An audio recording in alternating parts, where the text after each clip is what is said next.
Ladies and gentlemen, boys and girls, children of all ages, welcome to Robert's Porch here. I'm your host, Robert. Alright, WrestleMania 42 Sunday recap here. I enjoyed night 2 way more than I enjoyed night 1. Maybe because of my picks from the preview. 5-1 on night 2. Only one I missed was the U.S. title. 4-3 on Saturday, so 9-4 for the whole card. Not too shabby. I thought that was pretty good. WWE kind of sometimes they got so predictable for a while. They went so the opposite direction. But it's like a lot of these made sense based on what they want to do and where they want to go. Alright, so the first match that was on ESPN2, I would love to see the ratings for these 2 hours that were on ESPN on Saturday and Sunday. Just to see how many casual, maybe old-time fans that they were able to pull back in that maybe went ahead and went over to ESPN Plus to check out the rest of the card. First match, we had Femi versus Brock Lesnar. We all knew this match was never going to be a 5-star classic. But we knew it had meaning behind it. It was that whole passing of the torch from Brock Lesnar to Femi to be the big bad, just brute of what WWE needs and has always had.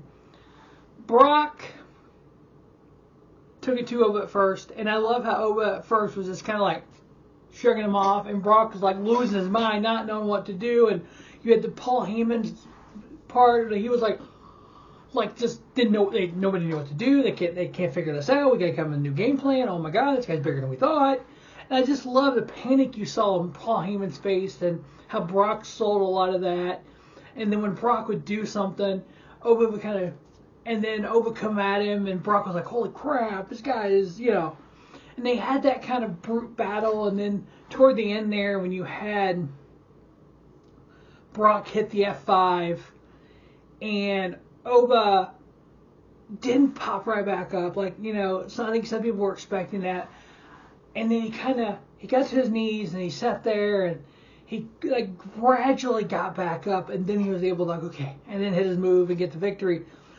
I just think that spot there, to make that look, because, typically Brock hits the F5, he hits 50 of them in a match. I think they should have had Brock do another F5, go for a pin, obviously one, maybe kick out at 1 or kick out at 2, still have the way he just done it, but do maybe when he stood up, have Brock F5 him again, have him take a little longer to get, go for the pin, and him, get out of the pin, and then take a little longer to get up, and then do the next. That way it's okay, the F5 meant something, not quite there yet. Another F5, oh my god, he got up from it. So, but other than that, I thought this match did exactly what it should have done. It showed you what a beast Oba was. I gave it 2.5 stars. It was a 4-minute and 46-second match. Less than 5 minutes. But all we needed. Then we got the big twist on it. Brock Lesnar taking his boots off and his gloves off and leaving his boots in the middle of the ring. I wish Michael Cole would have talked about that as Brock is walking up the ramp, and you could see the realization from the crowd when they realized, oh my god, this just happened. And they're chanting, thank you Lesnar, or whatever, they were chanting some other stuff as well. I wanted Michael Cole to go, for those of you who don't follow us week to week or don't follow the sport, when an athlete does this is showing that he's retiring and he's done, and that's why the crowd kind of changes there. And this is that moment of, we're seeing the Brock, the Brock Lesnar, the Beast and Carnage retirement.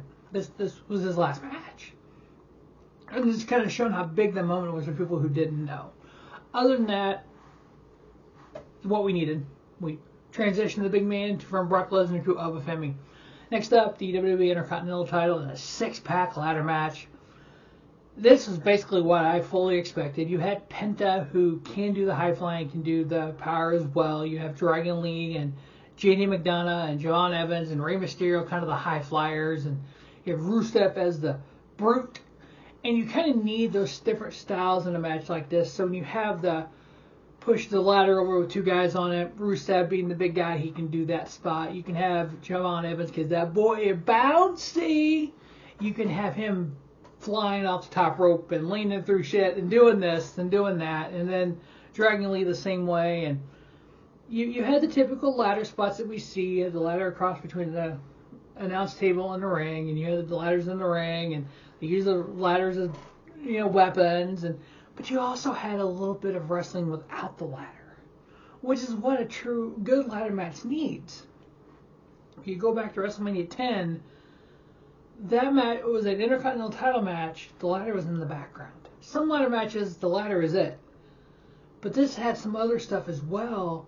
And then you had, friends like Dragon Lee and Rey Mysterio kind of stand off with each of them on the ladder, like, I'm climbing, no, you're climbing, no, I'm climbing, no, I'm climbing, no, I'm climbing kind of deal. And then you had Penta ultimately end up getting the victory there. 15-minute, 8-second. If you have one of these matches go too long, it just waters it down. This, I think, kind of everybody got their big spots in. You had a big Javon Evans spot. Like I said in the preview, I didn't see anybody else in a position to win besides Penta retaining. So that's what I actually picked in the pre-show as well. I give it 4-star. Great ladder match. Good spot for it here on TV. So you try to pull that crowd in, kind of like the old Sunday Night Heat used to be, where you put stuff on the pre-show or the Sunday Night Heat, and then it led into the pay-per-view. So if you hadn't already bought the pay-per-view and you wanted to buy the pay-per-view, now you got to hurry and buy the pay-per-view. You just had to switch over to ESPN Plus. So, but no, hey, really enjoyed it. 4-star match there, and Penta retaining his Intercontinental title. Next up, we had the United States title on the line. Champion Sami Zayn taking on Trick Williams. This is the one I didn't pick right, and the more I thought about it during the match, I'm like, maybe I should have picked Trick, because Trick is over with the fans. It was that kind of WrestleMania moment for him, and Sami did not need to win. As much as we all look at Sami as an underdog, he's had his WrestleMania moments before. He beat Gunther for the Intercontinental title. He beat him and Kevin Owens together, won the tag titles. There's times that Sami just looks lost right now. It's like they don't really have a direction for his character. It's not like Kevin Owens is there to kind of feud with, team with, kind of get him out of the kind of a flunk that they're in with him. But having Lily Yachty get involved, I'm like, yeah, I could have took her left that. I didn't care. It's just I think that kind of takes away from the match sometimes. But Sami Zayn losing the title here to Trick Williams. Trick getting his WrestleMania moment, winning the United States title. 7 minutes and 7 seconds. I didn't give it 3 1/4. So I didn't think it was too bad of a match at all. I thought it was a good little match. Next up, we had the Demon Finn Balor taking on Dominik Mysterio in a street fight. They announced this as a street fight in the pre-show, and I got to think, as soon as I don't really watch pre-shows, but as soon as they said it was announced as a street fight, I'm like, gotcha. Unsanctioned match night 1, street fight night 2. I said in the preview I did that I did not see a reason or an avenue for the Demon returning Finn Balor to lose this match. I thought, you don't bring that Demon character back, because that's just a different side of Finn Balor, more of a dark side. He'll go to levels he won't go to normally, and I think he almost had to win with the Demon on there. And then going 10 minutes and 27 seconds, I ended up giving it 3 1/4 as well. I enjoyed it. I like having the Demon at the premium live events. What I didn't like, and it just a little, for me, it was because it was in Vegas, because it was early start time, it was still daylight. So that dome just has so much daylight come in, it didn't really get that dark. I think the Demon needs that dark, kind of like Taker did to me, for the Demon to be truly just like, whoa. Other than that, good little match. Demon getting over on Dominik Mysterio. Next up, we had WWE Women's title on the line. We had champion Jade Cargill taking on Rhea Ripley. Jade Cargill needs to be in the ring for her to get better at her craft. Plain and simple. What she was in AEW is what she is now. A champion who, she wrestled a little bit more there, but she didn't really it's like she got to a point and kind of stabilized. But the fact that she's only had 5 matches since January 23rd, it's like each month she has a match. You need more than that. Especially as a champion, you need more than that. Because she only defended the title like once in that time. And it was just against Jordan Grace. So it's like, you need to have these champions wrestle more. Especially her, because she is so green to the sport. I think it's literally the same Jade Cargill that we saw in AEW. That a lot of people thought when she came to WWE that they're going to make her so much better. They kept her off TV a while because she's training hard. She's doing this. And some of her matches are kind of, eh.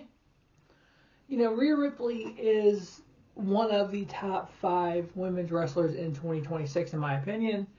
And which 90% of opinion, pro wrestling is 90% opinion, 10% fact. So there you go. Rhea, when she came in to this sport through NXT UK. And it was a women's turn. It was the Mae Young Classic, and she was literally a spitting image of Charlotte Flair.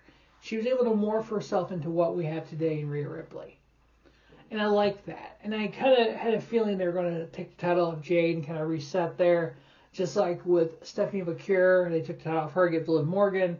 They kind of needed that reset with the women's division, I think. When Io come out there, I thought Io was going to turn on Rhea or vice versa. But obviously, you know, you had Jade Cargill and her 2 little minions, what is it, Machine and B-Fab. They got involved, and yeah.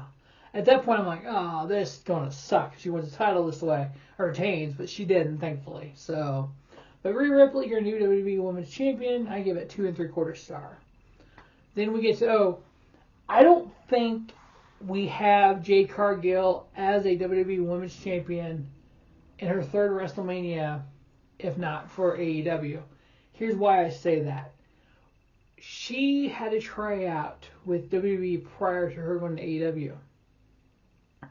They passed on her. She goes to AEW for 3 years, and now all of a sudden they wanted her. Now she's champion, and her in-ring stuff hasn't changed that much.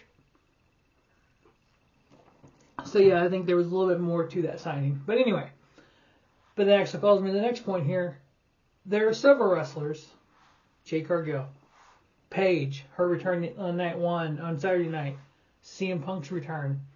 Without AEW, those 3 things don't happen. Punk was done with the business 2014. He left. He said, F off, folks. He was gone for 8 years, comes back. His love for he even said this, his love for professional wrestling came back because of AEW. And then what happened there happened. And he ended up leaving. Very bad taste in his mouth, which I understand. Everybody has a different experience. He comes back to WWE. He becomes champion. Here we are.